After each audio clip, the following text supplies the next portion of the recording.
The title of the message today is Salted with Fire. So this is the last part of chapter 9.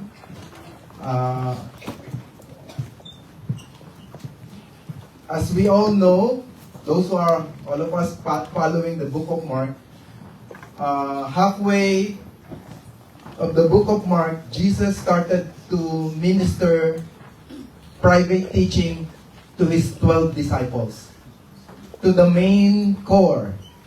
So, public ministry is not the real priority, but more on intensive teaching. He's preparing the 12 disciples for the coming job or the coming task they will be facing. So, salted with fire is quite difficult at first look, difficult to understand, but it is in verse 49 when Jesus said, everyone, all of us will be salted with fire. Amen. So salt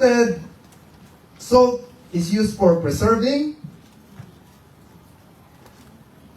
from decay, cleansing from impurities, and the third use is flavoring, to put taste. Yung mga pagkain walang lasa, pag nalagyan ng patis o asin, biglang nagkakaroon ng lasa, flavor, seasoning.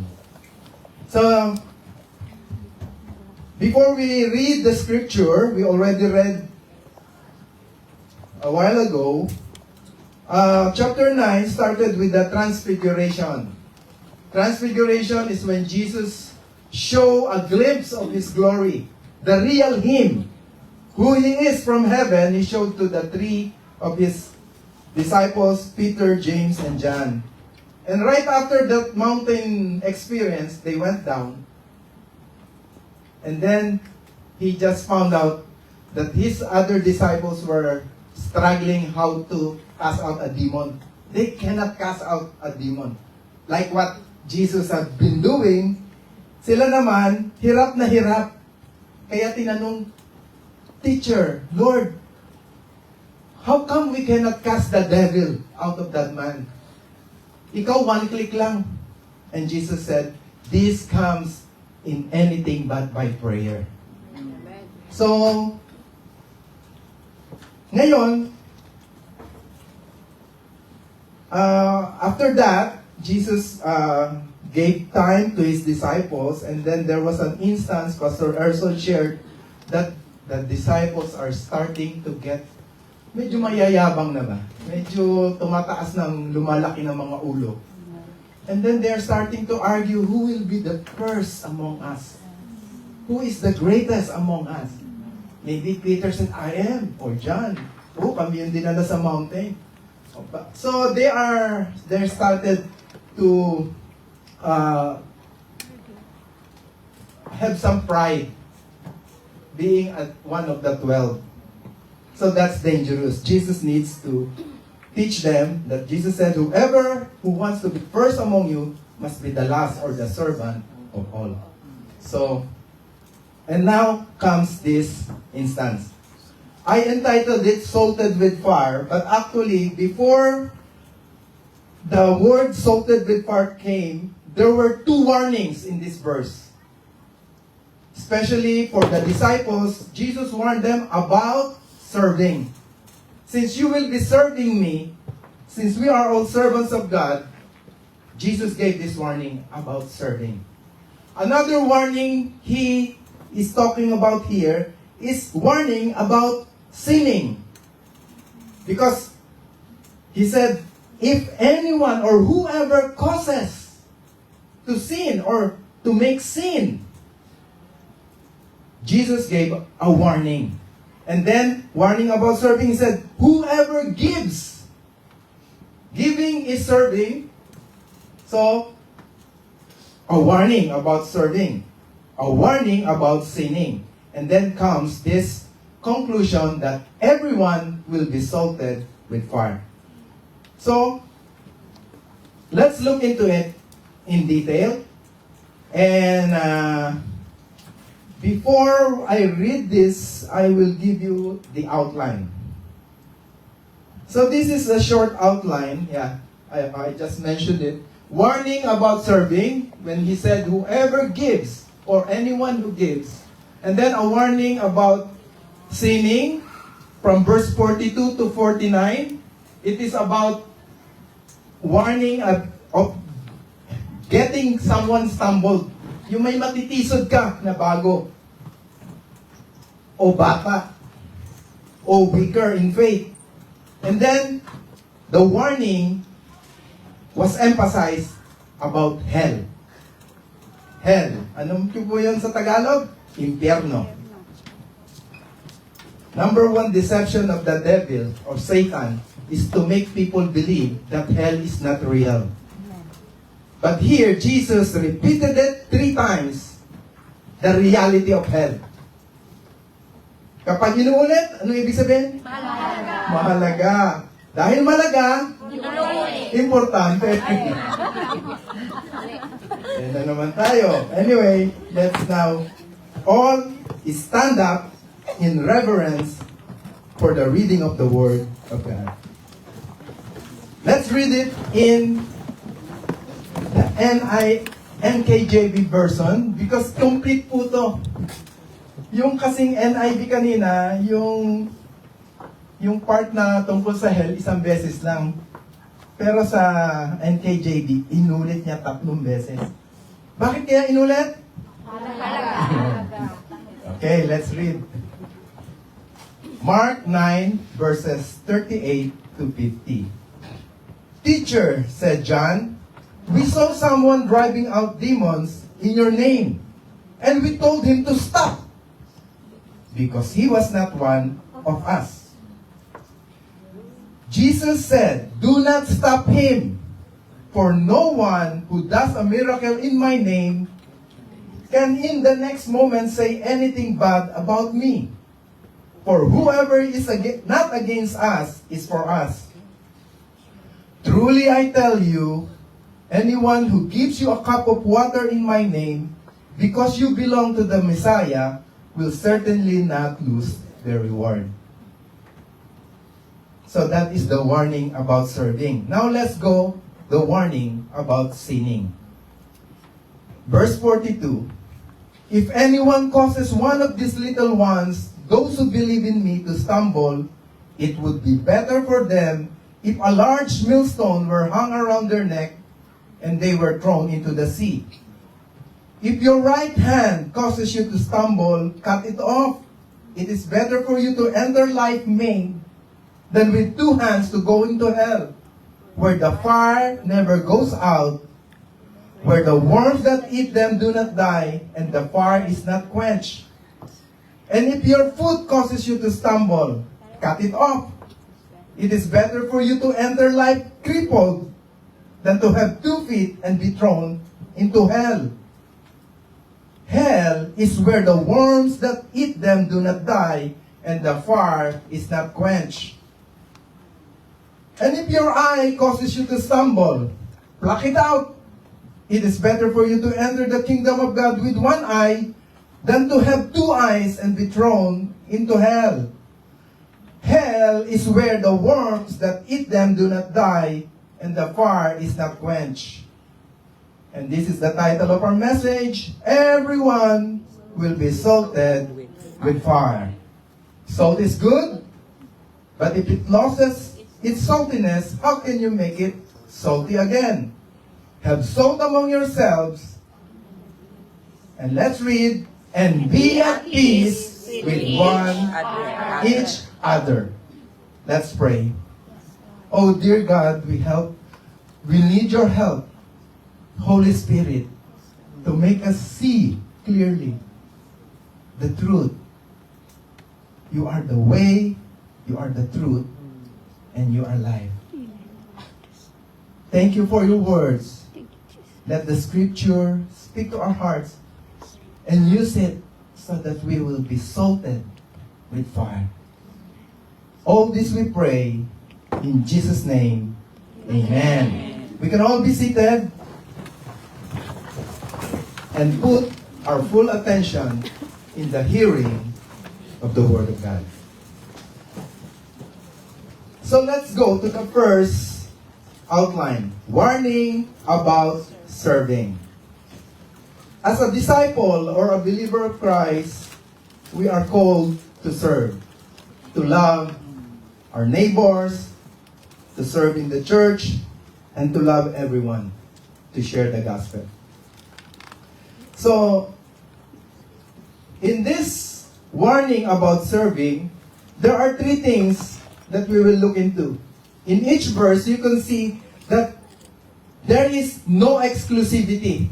That means the kingdom of God is like a membership or a fraternity or a gang that you need to be a member to be part of. The kingdom of God is for everyone who believes. So, another thing, Jesus said, whoever is not against us is for us. And then He said that everyone, both small and great, will be rewarded. Eternal rewards. So let's go to verse 38. Our first verse said, John, one of the 12 disciples, after Jesus told them, sabi ni Jesus, ba't kayo nagtatalo kung sinong pinakamataas o sinong pinaka-greatest sa inyo? Sabihin ko, the greatest among you is the one who is the least or the servant of all.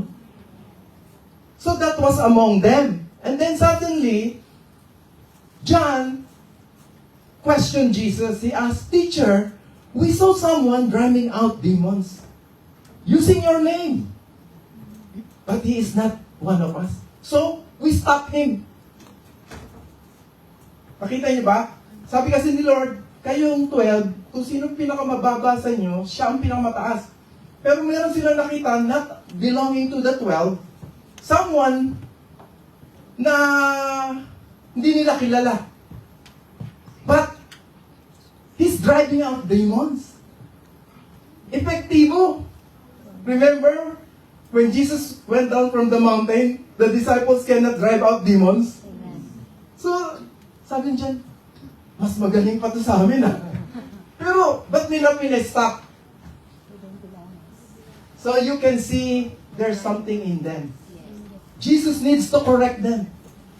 So, Jesus said, don't stop him.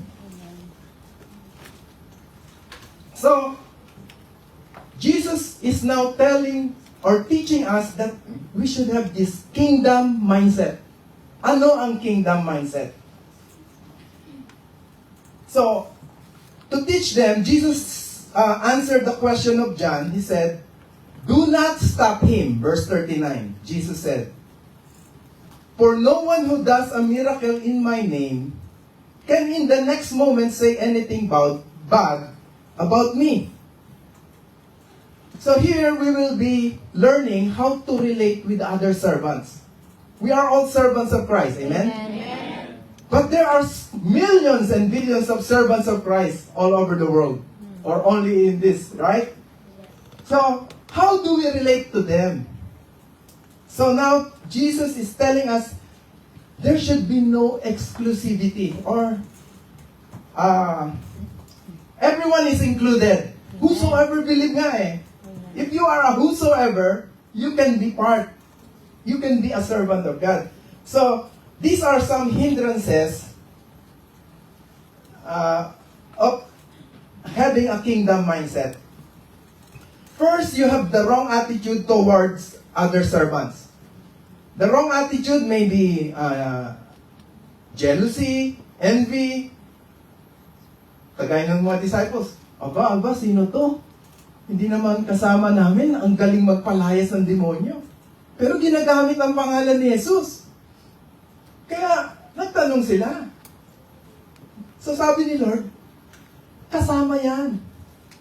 Pag hindi yan nag-curse sa pangalan ko, ginagamit at nakakatulong sa ibang tao para ako ay makilala o makapagpagaling o makapagpa-deliver from bondage, He's good. Amen? So, dapat ganun din tayo. So, another attitude is desire for monopoly of God's work. Alam niyo ba yung monopoly? It's like minomonopolize nila, kami lang. Nandito lang yung anointing sa church na to. Diyan sa kabila, wala dyan. Kami lang ang tama. Sa kanila, mga mali. Yun yung mali na kinokorek ng Diyos. Alisin na po natin sa ating puso yan. Our attitude should be kingdom mindset. Another thing is, they think they are superior than others. For example, the 12. The 12. We are the disciples. So, the others are lesser. So, that's another wrong attitude about serving. So, here, another is feeling envy, insecurity, jealousy. All these feelings are from the devil. Like, kita mo, itong isa, ang galing magpalayas ng demonyo. Kayo, kung ano-ano ng tumbling at kung ano ng pinagagawa nyo. Tinatawanan lang kayo ng demonyo, di ba? So, nagkaroon sila ng mga ganyang insecurity, jealousy, and envy. Another bad attitude is they treat others as competitors. Instead of treating them as co-workers in Christ or co-servants, they treat them as a threat to their church or a threat to their agenda, a threat to their... They look at other servants as oppositions, opponents. It should not be the case. We should treat them as co-workers. Another is building personal trophies. Marami po. Yung ibang pastor, ang concern lang nila, sumikat ang kanilang church, sumikat ang kanilang pangalan, so sasagasaan na nila ang ibang congregation, ibang churches. Umangat lang ang kanila. That's another wrong mindset. So, these 6 are just, wala. Praise the Lord. But I believe you should remember that. So, let me share Apostle Paul's experience about this. In Philippians 1, verse 15 to 18, Paul was ministering and there were other preachers who are preaching with the wrong motives. They just want to ayaw nilang mag-credit kay Paul at sinisiraan nila si Paul. Pero pinipreach pa rin nila si Jesus Christ. So let me read this in quickly, wala lang sa slide. It is true that some preach Christ out of envy and rivalry, but others out of goodwill. So there are two kinds of preachers or ministers or servants. Yung isa out of selfish ambition or envy, and the other goodwill. Si Paul, goodwill. Itong others. So sabi, verse 16, the latter do so out of love, kagaya nila Paul, knowing that I am put here for a defense of the gospel. The former preach Christ out of selfish ambition, not sincerely supposing that they can stir up trouble for me while I am in chain. Look at verse 18. Wala pa. Verse 18 said, but what does it matter? What does it matter? The important thing is, what is the most important thing? Whether from false motives or true, Christ is preached. Amen. That's the most important thing. If the gospel is preached, if salvation is offered to all, that's the most important thing. Whether their motives is wrong or not, what's important is Christ is preached. Amen. When Christ is preached, many will hear. Faith comes from hearing. And maybe some of them will believe and be saved. Amen.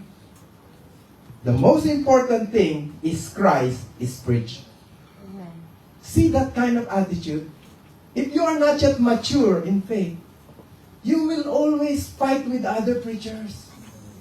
You will always see them as competitor or as kalaban. But we should, co-workers, napakalaki ng mundo para mawin mo. Ganun ka ba kagaling? Si Lord niya sa Israel lang eh. Mas magaling ka ba kay Lord? Sa Tungchong lang eh. May Calvary, may CCF na, dumadami na. Sabi ko, praise God! Hindi na tayo kasya dito eh. Amen. Why be threatened? Why be insecure? The most important thing is what? Christ is preached. Amen. So that's a warning about serving. Jesus is preparing His disciples. You will encounter other servants. Make sure it's not exclusive. You have to include whosoever believe. Whosoever. Any tribe, any tongue, any color, any race. None exclusive. Must be inclusive. We call it the kingdom mindset. So to put another verse about this is verse 40 when He said, whoever is not against us is for us. Jesus said, wala namang nagpipreach about Christ na paglabas sa kwarto, naging anti-Christ na. Wala namang ganun, di ba? Kahit mali pa ang motibo, Christ is always preached. Right? Amen. So, one time, Jesus also talked about this when the Pharisee is questioning Him about casting out demons. Sabi ni Jesus, how can Satan cast out Satan? If Satan is divided against himself, how then his kingdom will stand? Remember that? So, and then He also taught in Matthew 12:30 about the same subject. He said, whoever is not with me is against me. Whoever does not gather with me is scatters. Take note, it's always me. The only way, truth, and life. Me. Hindi niya sinasabi, if he is not one of us, whoever is against us, no. He said, me. Remember yung comment ni John, Lord, we stopped that man using your name because he is not one of us. Us. Ang mentality niya, hindi siya kasama sa aming 12. Pwede ba yun, Lord? Sabi, pwede, syempre. Right? Amen. Because Christ is preached. So now, as Jesus kept on teaching about serving, He will talk about verse 41 about us receiving a reward. The Lord will reward us by faithfulness, not by the quantity or quality. I mean, yes, quality, faithfulness, but quantity is not. Because there are two servants serving that was mentioned here. One that is casting out devil. Wow, that's great. But there's another servant who is just able to give water. He cannot preach. Maybe she's new. She cannot do prayers or anything. But she was able to give a cup of water. A small act of kindness. But he did it with faithfulness. That's all he can serve. That's all he can do. But Jesus said, certainly he will not lose the reward. Amen. Let me read that verse. Truly I tell you, anyone who gives or who serves you a cup of water in my name because you belong to the Messiah will certainly not lose their reward. Amen. To assure you, yes, you cannot preach. Yes, you cannot cast out demons. Yes, you are struggling with your own faith. But you can do something. Right? You can invite. You can smile. You can give some water. You can. Yes. Right? Amen. So you will receive your reward. Amen. If you do it in the name of Christ. Amen. So in Colossians 3, This is about serving. It is the Lord Christ you are serving. Paul mentioned about this, about our service. Whatever you do, work at it with all your heart. Whether it is casting out devils or just pushing a cart, magtulak ng kariton, or magligpit, or mag-ayos ng chair, or magbigay lang ng tubig sa nauuhaw. Whatever you do it with all your heart as working for the Lord. Not for human masters, since you know that you will receive an inheritance, a reward from the Lord as a reward. It is the Lord Christ you are serving. Amen. Let this attitude be in us, brothers and sisters, that we always serve, we do this with an audience of one. We don't need the applause of men. Amen. We don't need their claps. Our audience is God. If man doesn't see it, if you do it secretly, your left hand doesn't know what your right hand is giving, the Lord knows it. And He will reward you openly. Amen? Amen. An audience of one. An audience of one. Sabi nga nung iba, pag lagi kang nakaka-receive ng palakpak dito sa earth, sa heaven, wala ka nang marireceive. But those who serve with all their heart, with all their strength, with all their faithfulness to the Lord, and men are even not recognizing it or even persecuting them, wow, how great is their reward in heaven. I'm sure, yung mga hindi dito napansin, yung mga binaliwala dito, but their faithfulness will be rewarded greatly in heaven. So that's a warning about serving. Be careful about your serving. Have a kingdom mindset. Don't deal with your insecurity, your jealousy, envy. Don't do anything about it. And expect that the reward is eternal. Though you will not receive it physically on this temporal world, it's okay. But for sure, there is a reward in eternity. Eternal po yan. Ano mas gusto nyo? Yung temporal reward o eternal reward? Yeah, right? Amen. So, make that right choice. Now, let's go to another area of a disciple. Although you are serving, for sure, you will still be sinning. Right? Amen. So, Jesus knew, even though you are all servants of God, you will still sin. Amen. The danger of sinning is maraming madadamay. Sana kung ikaw lang mag-isa. Actually, any sin will affect you.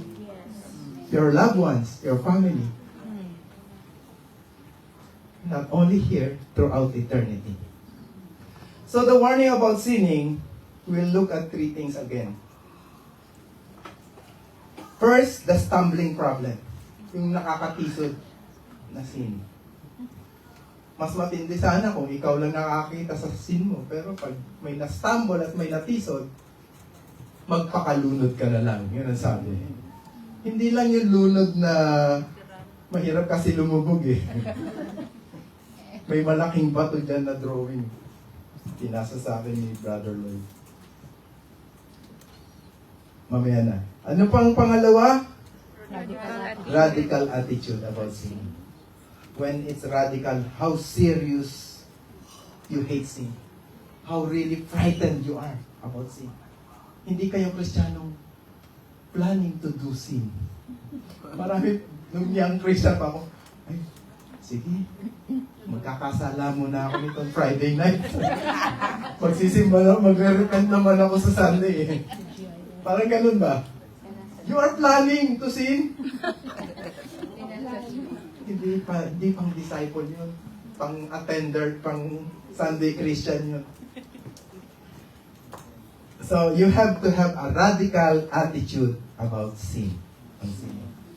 And then, Jesus emphasized paulit-ulit yung hell, the eternal punishment into hell. 3 beses inulit, I don't know, si Mark, di ba ang tipid magsalita? Ang bilis magsulat? Laging may immediately, hindi na, walang details. Pero kakaiba siya dito. When it comes to the description of hell, that the worms never die, the fire never quench, he repeated it 3 times. Exact word for word. Nagtyaga si Mark. Inulit niya sinulat. Inulit na naman niya. Nawala yung pagka-mark niya. Kasi hell eh. Actually, I just heard Jesus preached more about hell than heaven. And in the whole Bible, when it comes to the subject of hell, Jesus is the only one who speaks more than anyone. Si Malachi, si Moses, si John, si Matthew, they just, yung pag-write nila sa hell, hindi kadetalye. Pero pag si Jesus, kompleto ang description. At maliligalig ka pag nakita mo ang description sa hell. Anyway, let's go to the first warning about sin. This is when you stumble the little ones. If anyone causes of these little ones, let me read the verse. If anyone causes one of these little ones, those who believe in me, to stumble, it would be better for them if a large millstone were hung around their neck and they were thrown into the sea. So, earlier, when Jesus was talking about who will be the first and the last, he took a young child, a little child, and then he said, he used it as an example. But this time, he did not say little children. Notice, little ones. When you look at the word little ones sa Hebrew, sa Greek, it is the weaker one, or the newer one, the younger one. Yes, child is young, but younger in faith, new convert. Those new converts who were so excited about their faith, they are willing to obey, they are willing to learn the truth of the word, and then don't ever dare teach them false doctrine.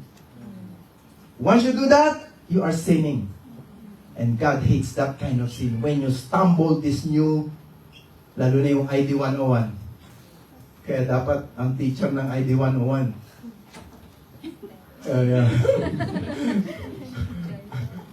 ID 101 is the newer ones. If you will teach a wrong doctrine to those little ones, anong sabi? Nakita niyo yan? Kaya niyo bang buhatin yan? Kung mabubuhat mo yan sa earth, sa lupa, kaya. Pero sa tubig, mailalawin mo ba yan? Kaya yun ang parusa sa'yo. Jesus said, if you will stumble these new Christians who are eager to learn, who have been lied by the devil for so long, and then suddenly they met the truth, the way, and the life. And they are ready to surrender, ready to go.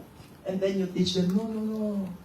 Tuloy mo na yung kasalanan mo, okay lang yan. Kasi ginagawa ko yan eh. Back home. Diba?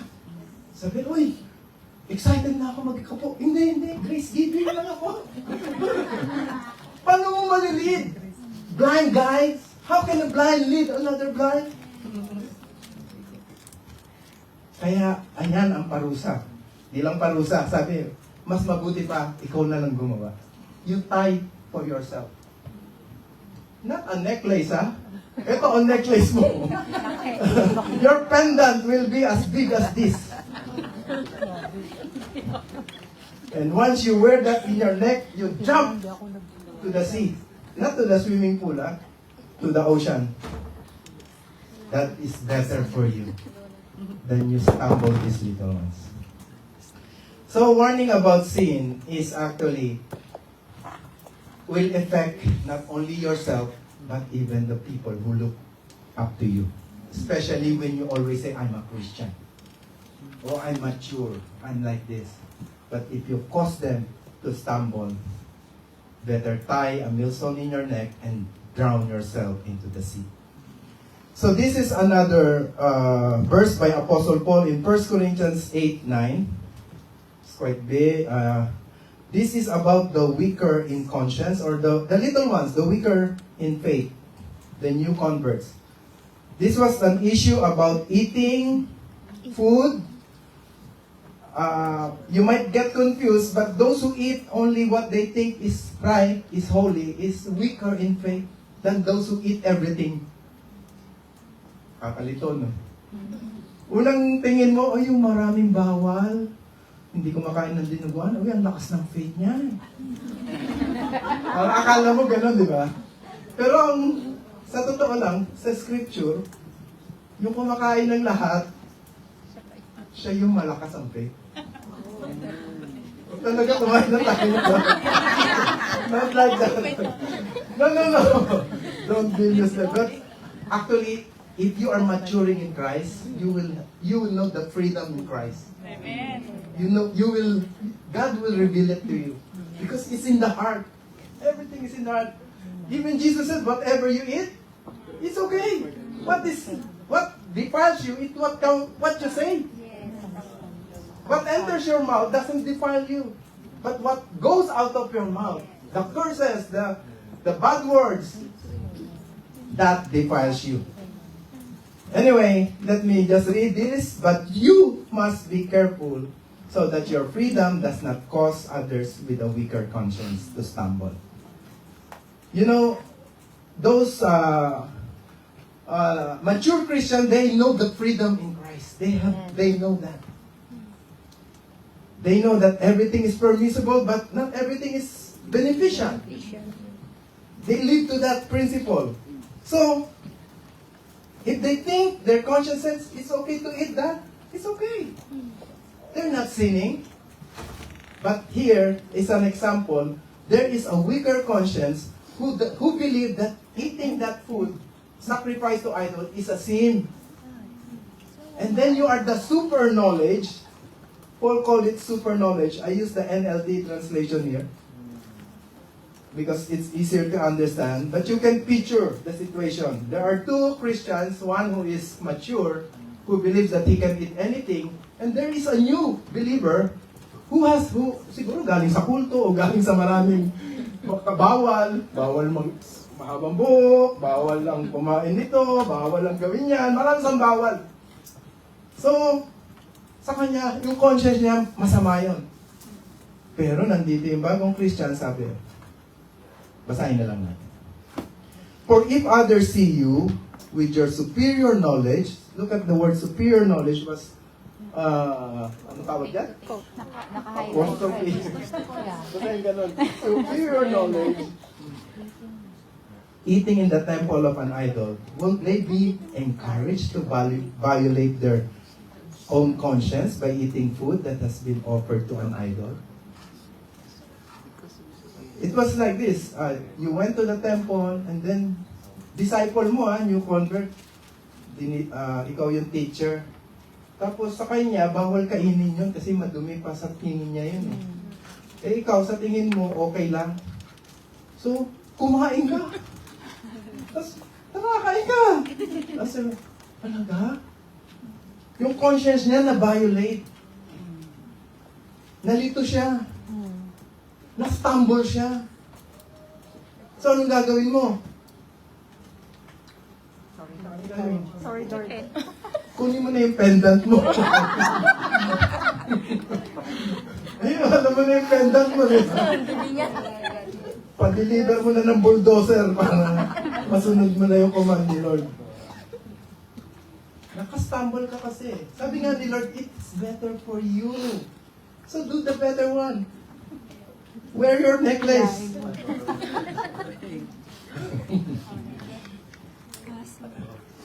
That is how the Lord That's how radical the Lord look at those stumbling blocks. Ganun ang tingin ng Lord sa mga nakakatisod na Kristiyano.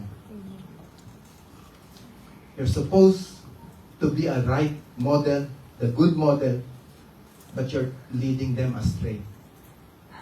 You're supposed to lead them in prayer, you lead them in some other things.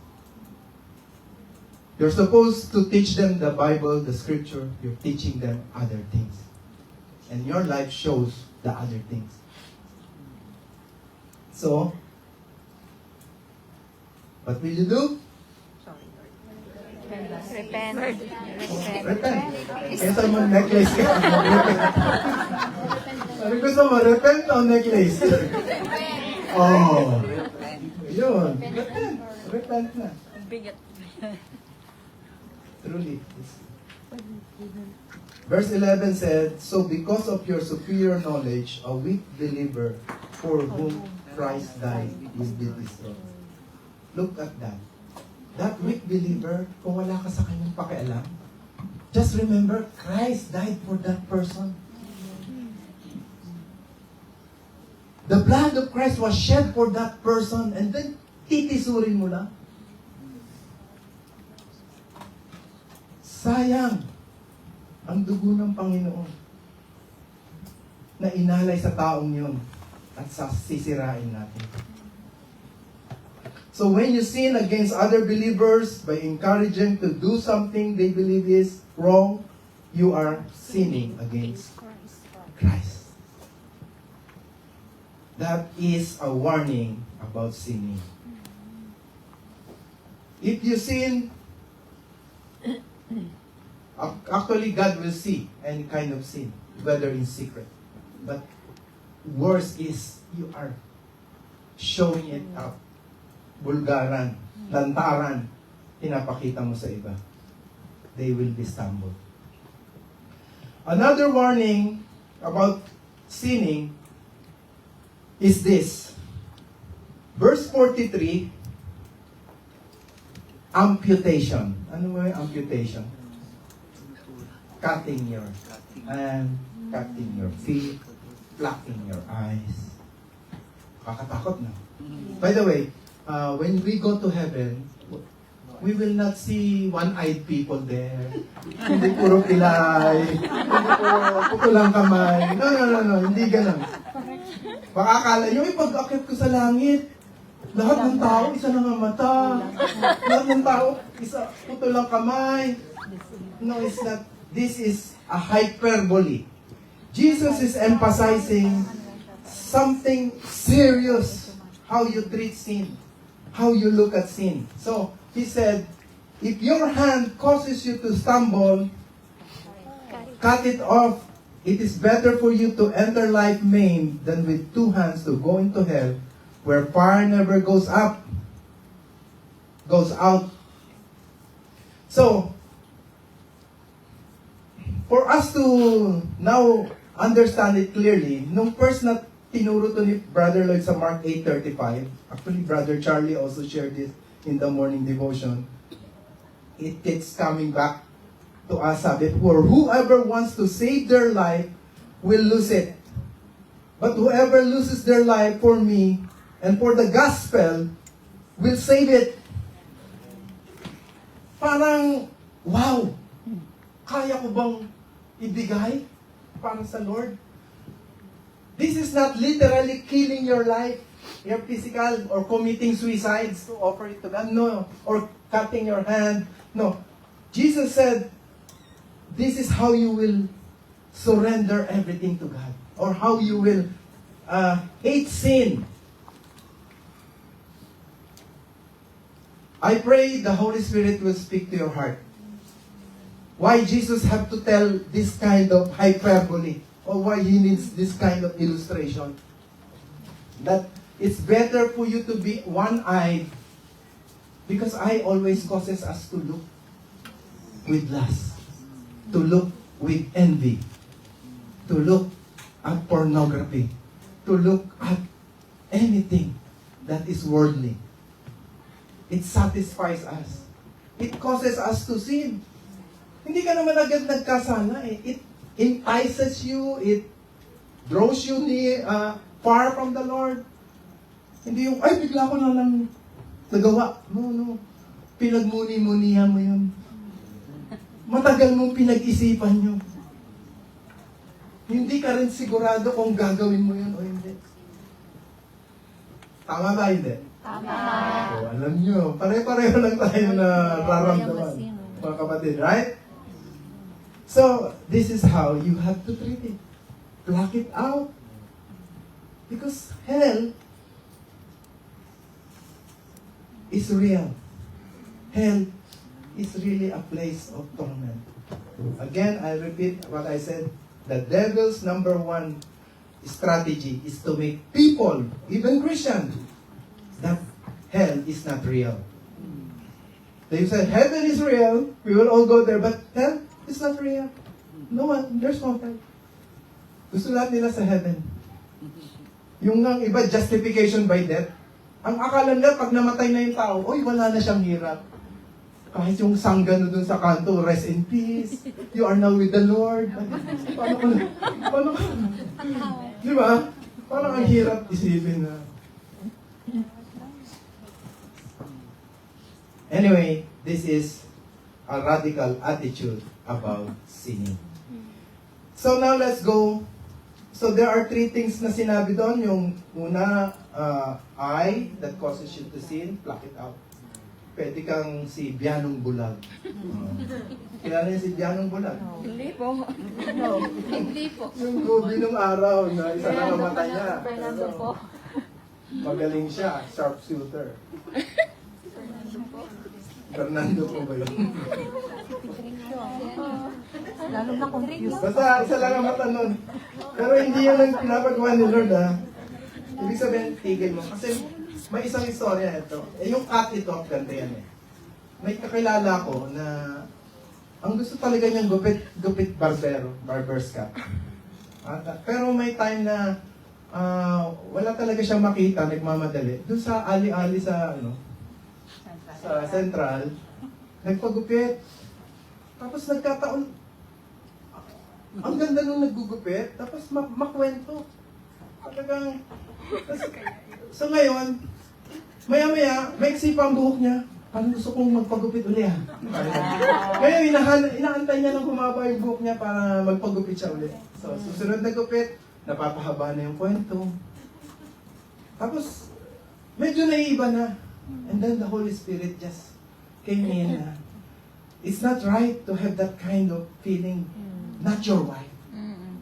If she's not your wife, it's wrong. Alam mong ginawa niya? Hindi na uli siya nagpagupit na. He cut it off. Hindi niya kinat yung hair niya. Hindi siya nagpakalbo.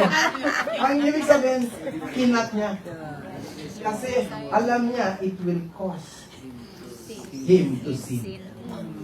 You see the point? Amen. What is cutting off? Amen. Hindi siya nag-cut ng eyes, ng head, pero ang kinat niya yung nangyayari. Yung nade-develop. Alam niya kung saan to hahantong. So, cut it off. Can you cut it off now? When? Now. Sabi mo sa katabi mo. Tigil mo na yan. Wala akong alam sa inyo. In anything. Sa eyes ba yan? Sa ginagawa mo? Anything you want to grab? That's your hand. If your feet leads you to the wrong place, your feet supposed to bring you to church every Sunday. And then your feet, sasabihin mo, ba't ako napunta dito? Hindi ko alam ba't yung pa ako napunta dito. Cut it off.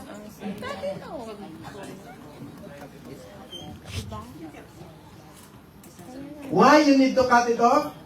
Because this is what will go to hell. It's better for you to go or to live with one eye than your whole body, complete. 2 eyes, 2 hands, 2 legs, complete. But burning in hell. So now let's describe hell. Where the worms that eat them do not die. And the fire is not quenched. Again, I repeat 3 times. Mark wrote it same way. May isa nakakainis yung NIV, yung paraphrase NLT. Pinaparenthesis na lang nila yung verse 44, yung verse 46, o 48. Hindi nila inuulit. Bakit inuulit ni Mark? Yun. Unang-unang, totoo. Totoo. So ano yung inulit-ulit ni Mark? Una, worms. Na hindi raw namamatay. Uod na hindi namamatay. Pangalawa, fire. Na hindi tumitigil ang apoy. Bakit kaya? Alam niyo po ba yung worms? Another term is maggots. Medyo social maggots. Pero yun po yung mabaho doon sa basurahan. Yung mga puti na parang mga kukun. Pag meron kang natapon sa basurahan na hasang ng isda o bituka ng manok, basta laman ng hayop o ng kahit ano na nalagay mo sa basura, wala pang isang oras, wala pang isang araw, nandun na ang mga parasites. Nakaamoy na po kayo nun? Yes. Di ba? Kasi yung mga aso, mahilig kalkalin yan eh. Pag ang basura mo walang cover, nangangamoy ang buong bakuran mo. So ngayon, tignan natin itong mga uod na to. Nayayaki na kayo. Ang uod po ay usually parasite yan. Merong host, meron silang source of life. Na kapag meron pong dead body o bangkay, decay ang unang papasok. Una, titigas yung katawan ng tao, yung bangkay. Tapos, magdi-decay na yan. Automatic may uod ng doon. Mabubuhay. Una, mga itlog. Kaya kailangan imbalsa na para mawala na yung inner parts. Tapos, injection na ng morphine yung bangkay. So, ganun po yung uod. Kahit yun nakaburol o nakalibing na, nandun pa rin yung uod. Hindi titigil. Tuloy-tuloy po yun. Titigil lang sila kapag wala na silang makakain. Mangyayari lang yun kapag yung bangkay naging skeleton na. Naging buto na.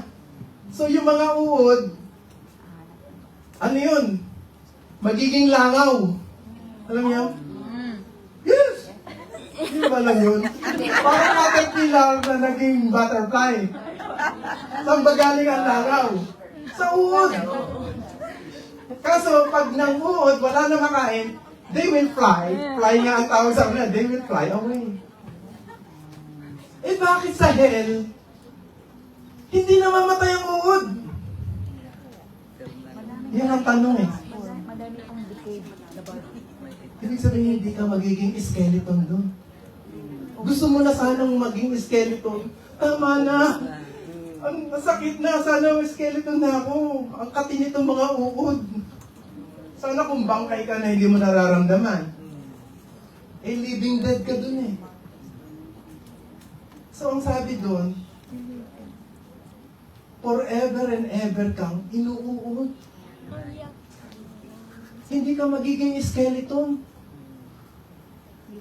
Gusto mo ba yun? No. Kaya mas mabuti pa na pumunta ka doon sa langit na isa lang ang mata kaysa yung dalawang mata mo kinakain ng uod forever and ever. So yung uod, titigil lang yon pag wala na silang makakain. Pero, hindi ka kasi magiging skeleton, hindi ka magiging buto. Yung sin mo, pagbabayaran mo forever and ever. Hindi mo kasi tinanggap yung bayad ni Kristo sa cross. So ngayon, forever and ever eternal mong babayaran.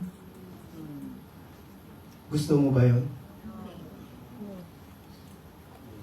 Kaya putulin mo na yung kamay mo ngayon. Alisin mo na yung isang mata mo ngayon. Hindi physically. Cut it off. Kagaya nung hindi ka na pumunta dun sa hairdresser mo na yun. Correct? Amen. Ganun lang po kasimple yun. Alam ko hindi hairdresser ang problema nyo. Yung kachat nyo o yung si ano. O kahit ano pa. Basta, if it cause you to sin, cut it off. Taubaw? Lagot? Maubos ang pera mo doon.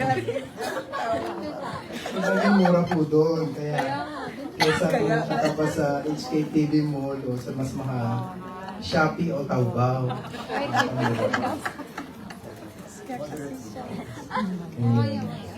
So that is where worms that eat them. Doon na po. Pinapatawa ko lang kayo pero ganun po kaseryoso. It's real. It's true.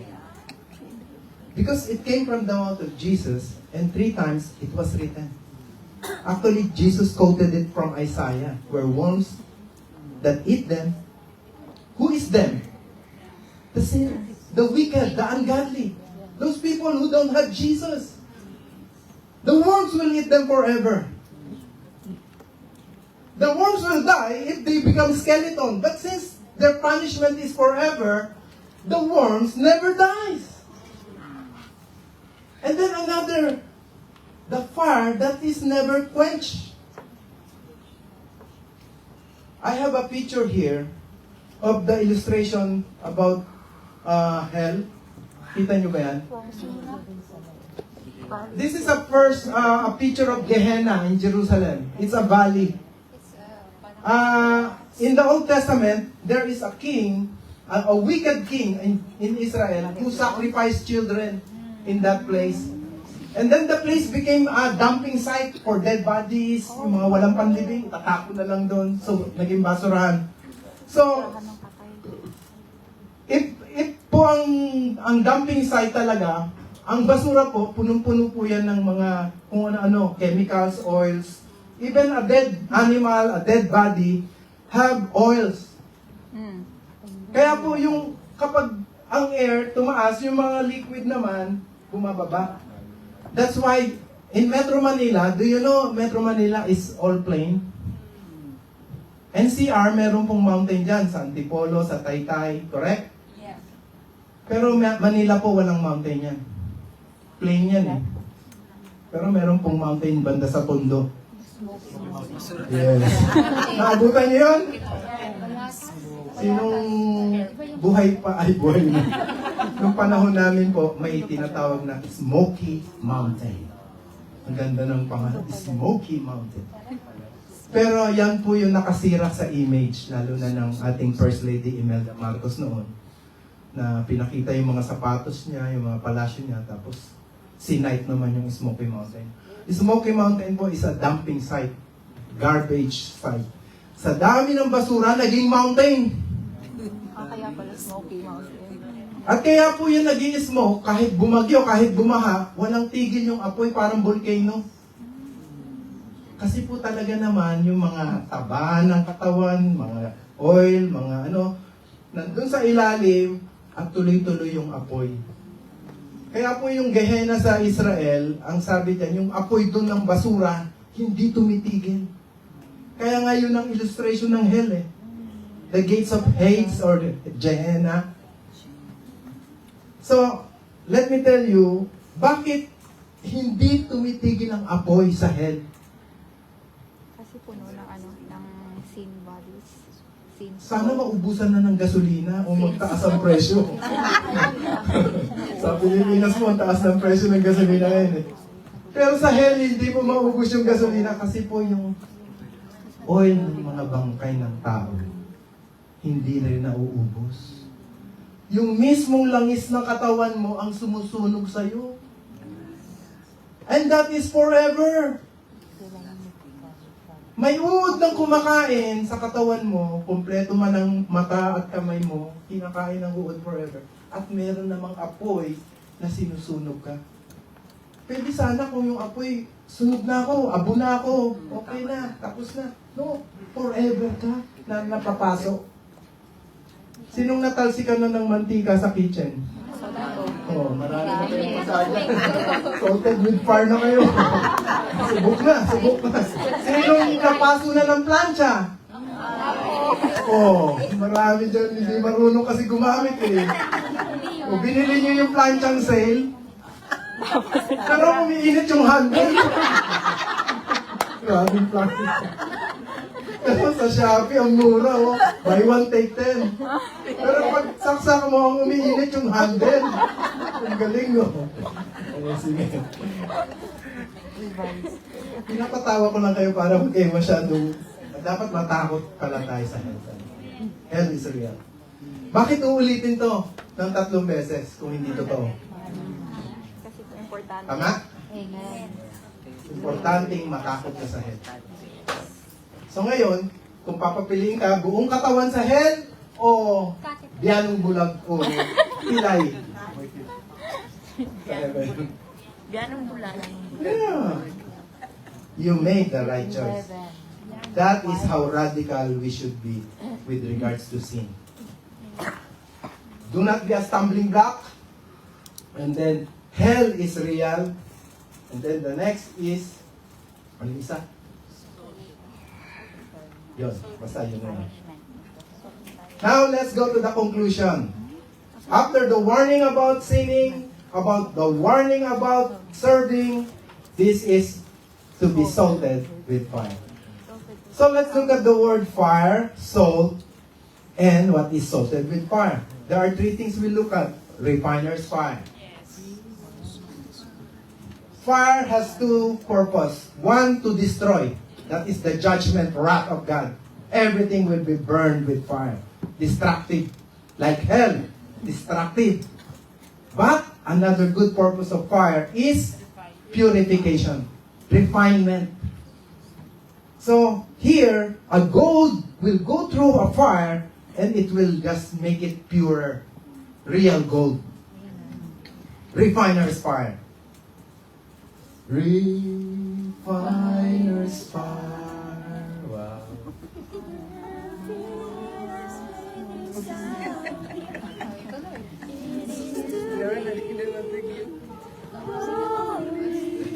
Set apart for you.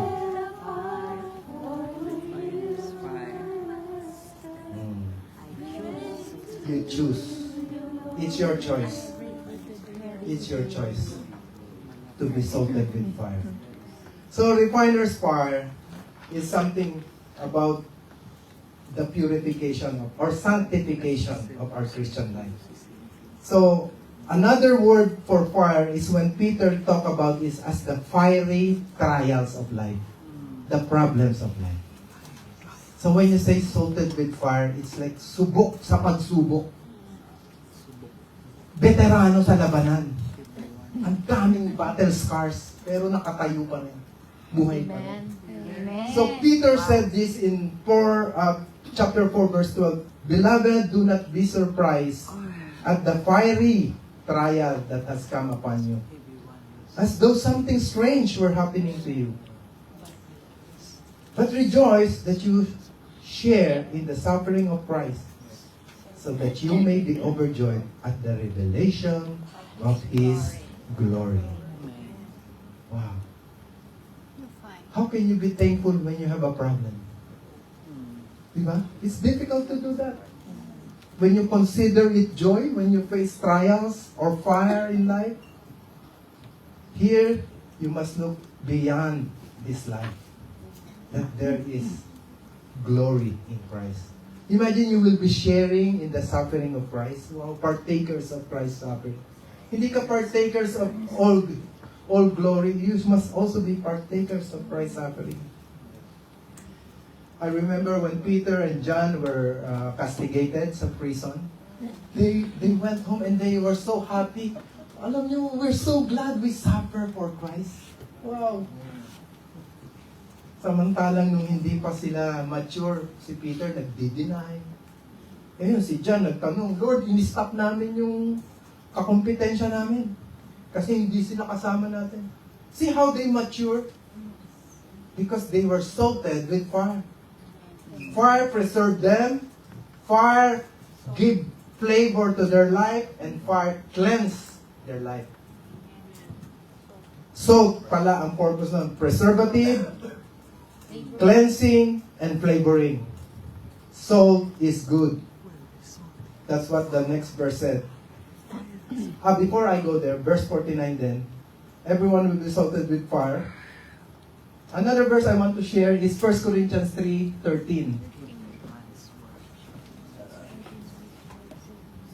There are two fires. One is the purification fire, refiner's fire. That's the good purpose of the fire. And the one is the scary one, the fire of judgment.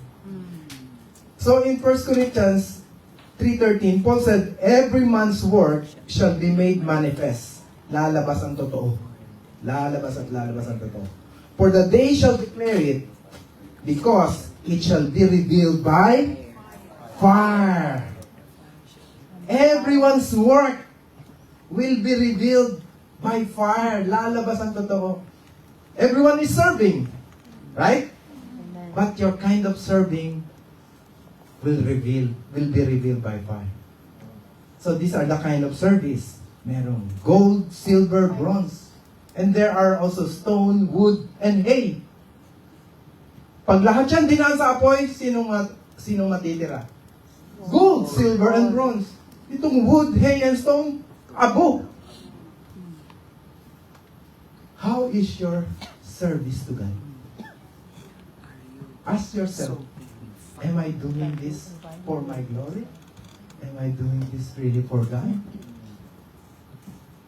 Your work will be tested by fire. So, keep a pure heart. Keep a good motive. And always be thankful for the salt. Can salt loses its saltiness?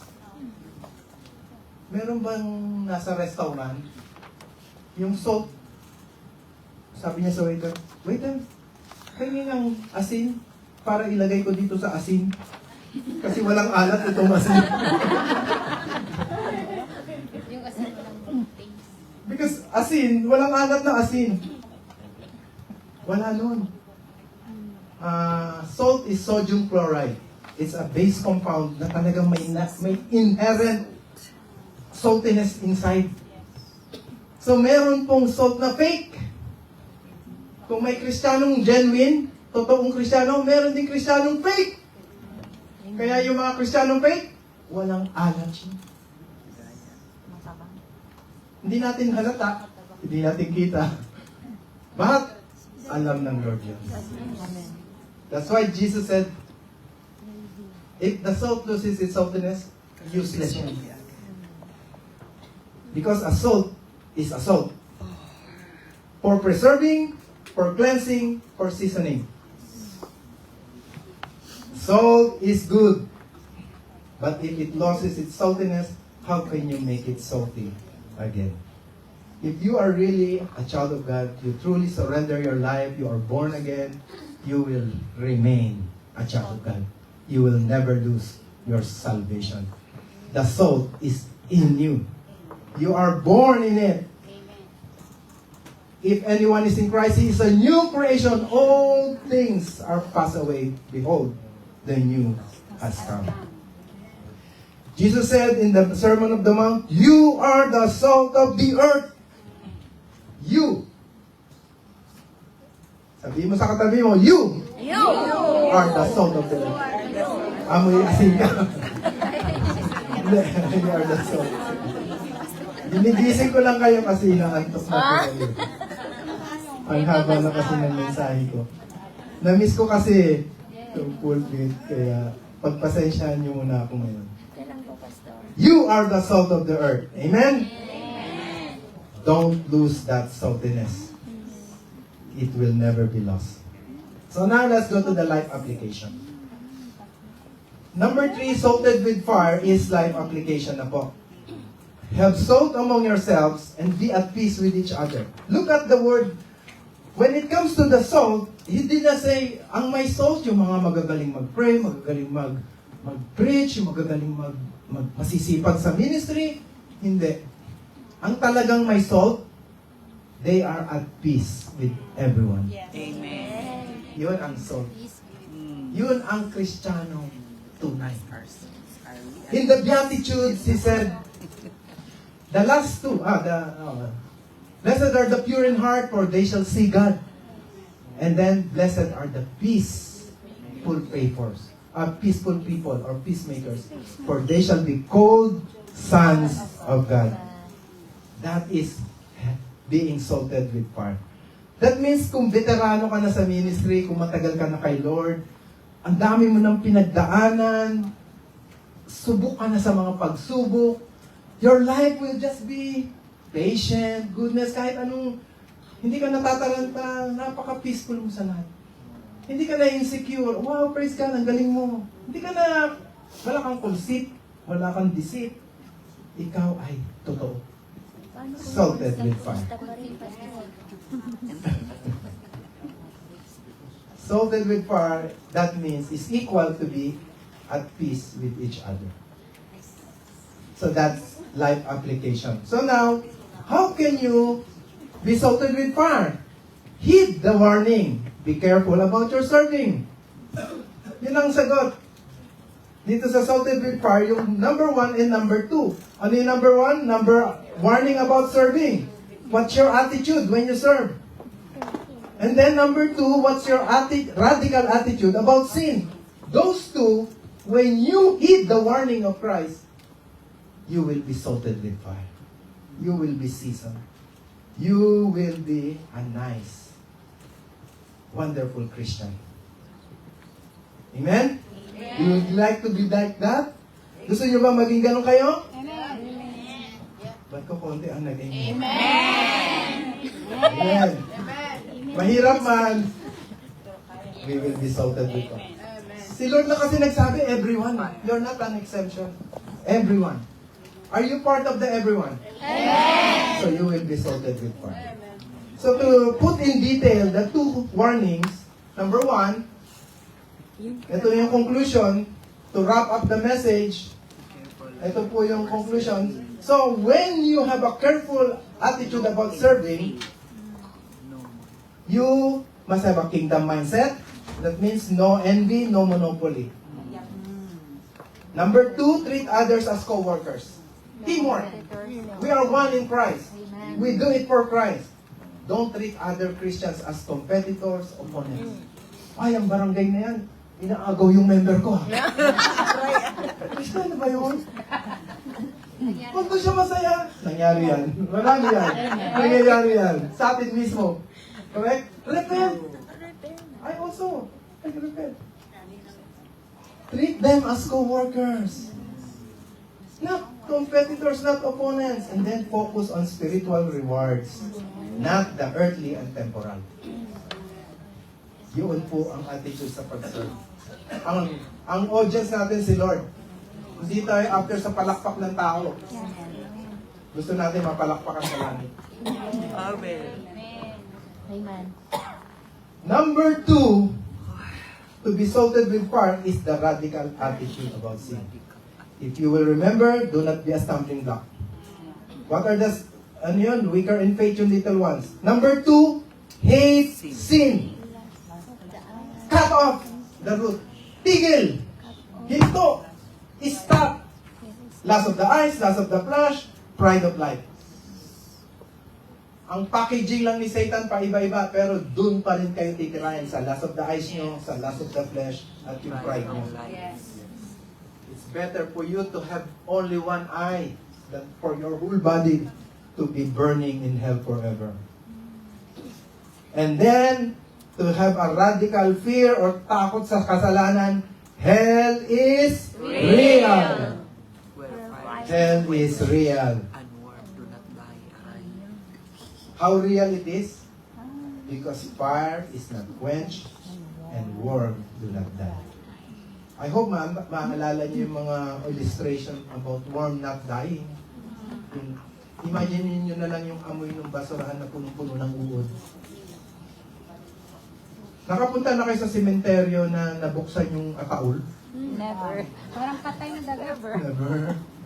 Makita niyo yung mga puting uod.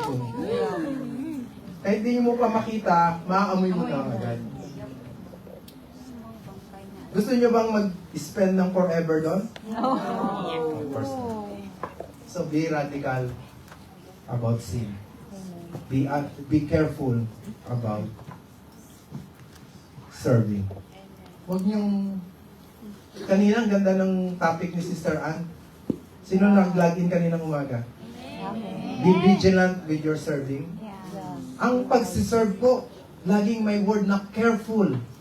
Why God said, Joshua 1:8, be careful to do everything written. Be careful to obey.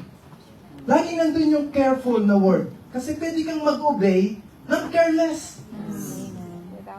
So your obedience should be very careful. Exact to the word. The message this morning is about Joshua, Moses, not entering the promised land, and it was entrusted to his successor, Joshua.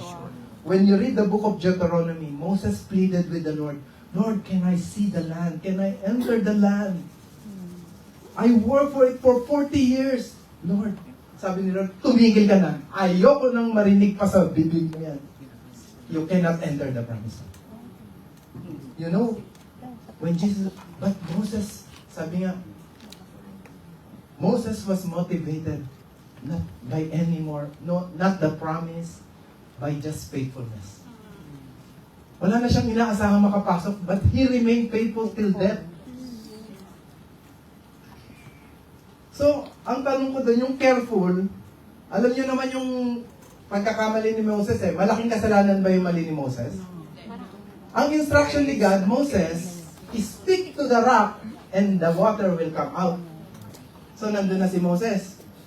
Kakausapin na sana niya yung bato para maglabas ng tubig. Ang kukulit ng mga Israelites. Nagmumurmur, nagrarayot, ano. Sabi ni Moses, ang kukulit ninyo Eto na yung tubig!